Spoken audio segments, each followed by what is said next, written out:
Language. The extremist right-wing leader by now would have said English is the law of the land. We're not going to permit any voting in any other language, no voter pamphlets in any language but English. Oh, my God! How racist can you get? You see, in San Francisco, the reason Dianne Feinstein, Barbara Boxer, Nancy Pelosi, and the others continuously get elected, in my opinion, is that they have illegal aliens voting them in. And how do they have it done? They have the ballots are in many languages, 6 to 9 languages the last I checked. In fact, I have in my hand, I was in the San Francisco city last week, in the city last week. I found this in my mailbox in my apartment. It was in 5 languages. Be a voter. Be a voter. It says City and County of San Francisco Department of Elections. It's in Mandarin.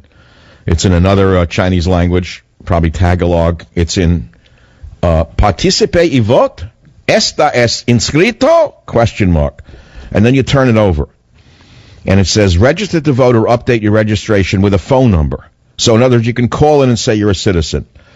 On the back, it's in 7 different Asian languages. Then it's in Spanish. Todos los electores inscritos pueden participar en estas elecciones primarias. And then they tell you how you have to register simply by phoning a number to the SF elections. Now, that's how a man in prison who dropped out of the race of Chinese ancestry got almost 300,000 votes, more than all the other people running for the office combined. So it's illegal aliens who have elected this wonderful group of merry pranksters who run San Francisco and run California. 855-400-7282 is the phone number. I could ask you a question, but I really don't want to. Here's the thing about talk radio. Let me explain it. It's different than other mediums in that it's a daily grind. It's 3 hours a day. Some markets get it for 2, but it's a 3-hour show. I've been doing it for 20 years.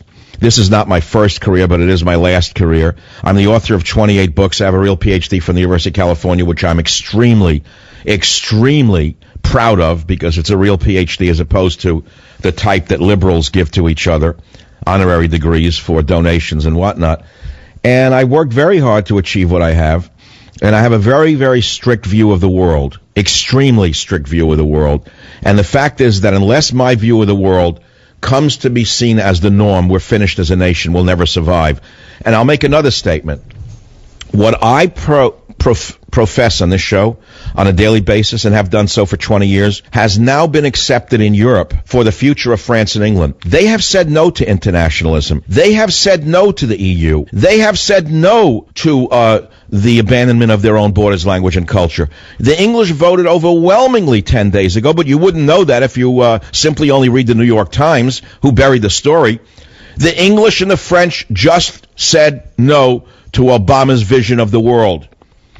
But we don't have such a chance here in America because we don't have democracy. We have a monopoly. It's a monopoly of 2 parties who exist solely for their own power and their own money. And we don't have a people's party. Because if we had a parliamentary system in the United States of America, as exists in England, we'd have a full spectrum of parties from the extreme left run by Barack Obama.